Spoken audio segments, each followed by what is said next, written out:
Can you provide some examples of businesses that either you've worked with that you're aware of that have used innovation process benchmarking to improve their business outcomes? So 2 studies that I use, one is from the APQC back that was done around 2000, and the next one was the APQC study that was done around 2011, 2012. There should be a new one coming out. I think COVID slowed things down, but they do try to do these every 10 years or so. And essentially that's the data that I also use when I compare my clients against the benchmarks.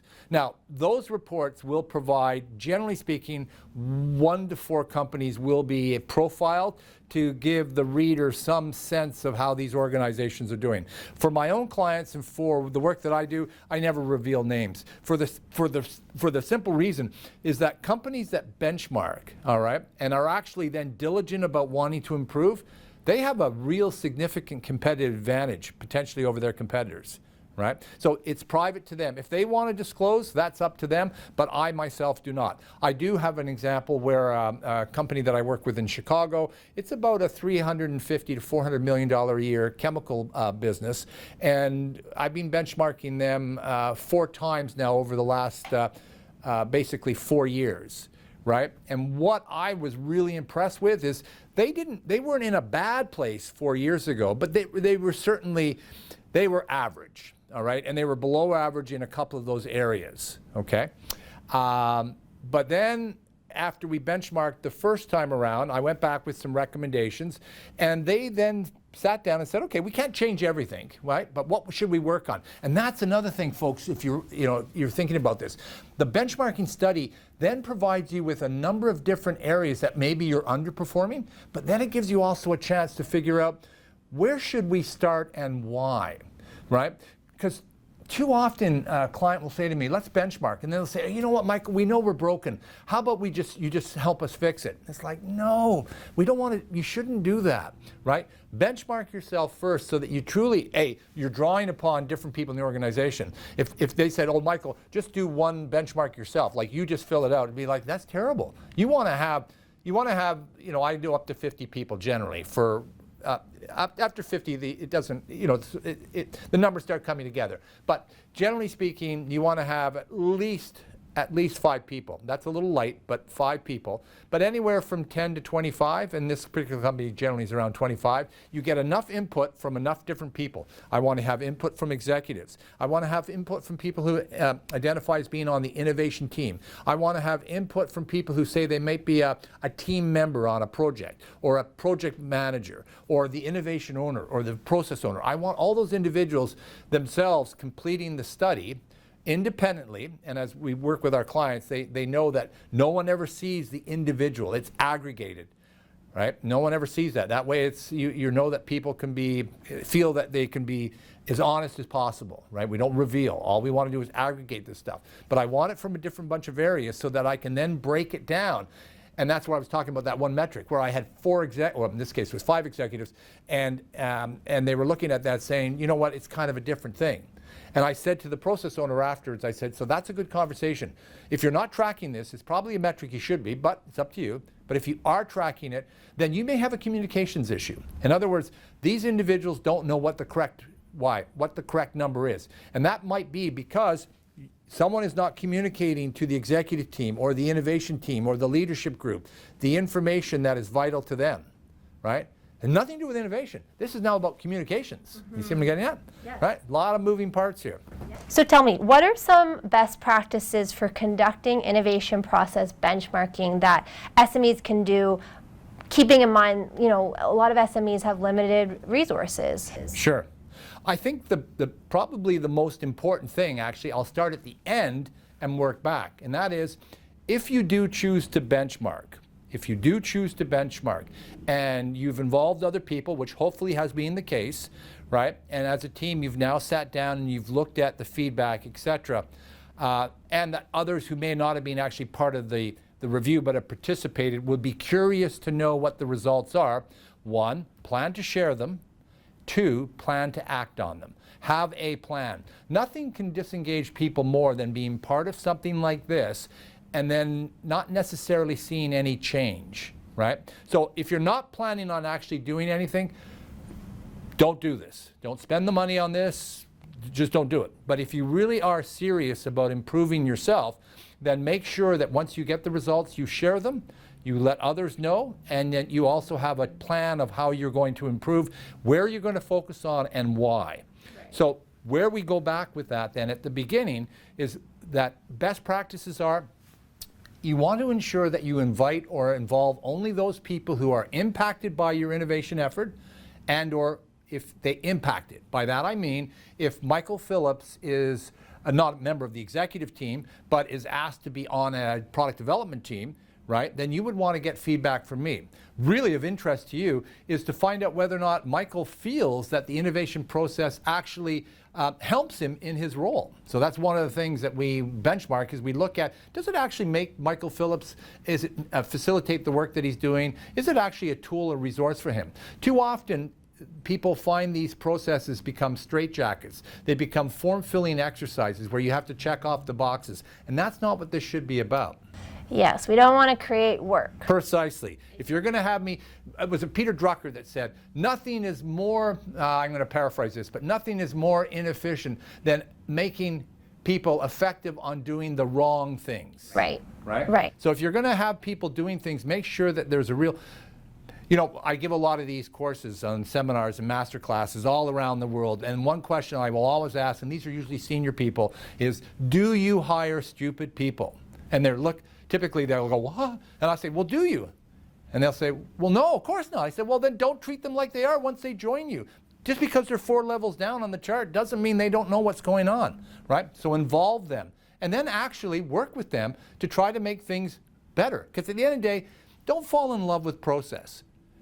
Fall in love with results. And if your process is not delivering results, then ask yourself, what do we need to do to change it? Or do we need to get rid of it and do something else? Yes. Right? So in summary, you want to communicate your plan, and take action, and involve your people. Precisely. Right. Whatever that is. Now, I think you kind of went through this, but how then can small to medium-sized enterprises create a culture that is of continuous improvement and innovation that involves the benchmarking activities they're doing? Sure. Well, certainly, if you're running any size business for that matter, if you have good people and people that you can trust, and also people that are coming along that may require a little bit more, support and mentoring and management, allow your people to do the work, right? Make sure that you understand what is the work. What we talk about is doing the right amount of work, right, at the right time, at the right quality level. So set standards. Decide what exactly is acceptable, right? What exactly you're looking for. Too often, people will go to a gate meeting and they'll get crucified by the gatekeepers because somebody is going to showcase his brilliance and is going to use that as an opportunity to put somebody down just so they can show themselves as being mighty. The next time that person comes to a gate meeting, they've done far more work than they should have ever done because they don't want that to happen to them again. Right? So you need to make sure that all people in the organization, the leaders, the people that are managing others, that this is everybody pulling on the oar together, right? You need to make sure that Michael knows what he needs to do, right? Why he needs to do it, okay, and why it's important. Execution comes at the intersection of knowledge, skill, and desire. I need to know what it is, why it is, right?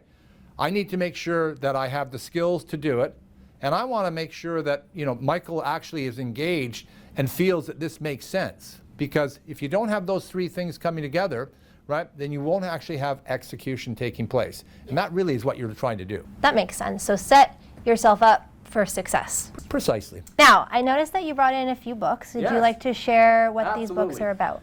Okay, well, first of all, this particular book here, and this is wonderful for all of you who are Canadian that are looking at this. Basically, the father of product development, innovation, product service development, and who wrote the book on this is Dr. Robert Cooper. And Bob used to, he was a professor at McMaster in their MBA program for many, many years.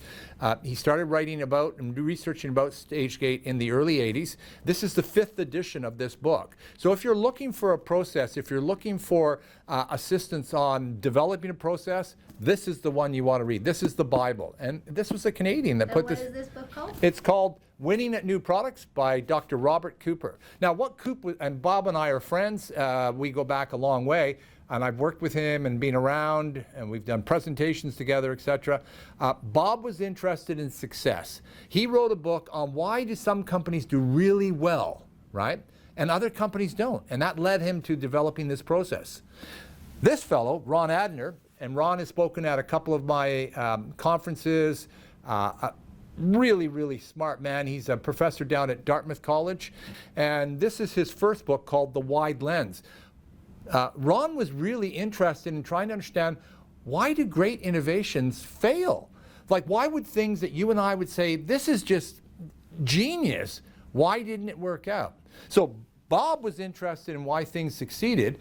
Ron was interested in why things failed. And if you put the two of these together, you can start to see in your process the things that you should be doing and why. So for me, these are books. I've read this probably, it's the 5th edition. I still have my 1st edition. I have every edition, probably over 13 times, and I still get stuff out of it. And this, the same thing. And of course, Ron has a new book out as well, so which is a great book as well. So anyhow, these are two that I would recommend. And there's also another Canadian. He's a professor emeritus at Wharton School. His name is George Day. He's originally from British Columbia. George is about 84, 85 now, but he still is involved. And George did some wonderful research into the area of real, worth, and win. All right. So when you're building a business case, what you really want to make sure you understand, is this real, right? Is this innovation, is it real? Is there a market? Will people buy it? Is it solving a problem, right? What's it worth? All right. It may be really cool, but if we can't actually make money at it, is it something we need to do? And the last piece is win. Can we win at it? Is it something that is in our core competence? Is it something that we're good at? Are we passionate about it? So George Day, right? He wrote the book on that. In fact, you'll see George in Bob Cooper's book as well. Nice man. I recommend those 3 guys and their books. I mean, they've written scores and scores of materials. A lot of my benchmarking work I use on the basis of their research. So it's good stuff. Well, that's great. Thank you so much for joining us today. If anyone wanted to find you, do you have, what's the best place for someone to contact you? Well, I mean, you can go to LinkedIn. I'm on LinkedIn. I do 3 things. Game theory, which I believe if you're doing product development and you're looking at new to you and new to world type innovations, understanding on the ecosystem feasibility piece, the game theory part, math and science of that. If you ever saw the movie The Beautiful Mind, you understand how that stuff all works. So did that around the world, very powerful. Do immersions, and I do the product development, benchmarking. You'll see it there, and if you're interested, reach me out. So LinkedIn is the best place to contact you. Thank you, Michael, for joining us. It was great having you. Thank you for inviting me. It's been real fun.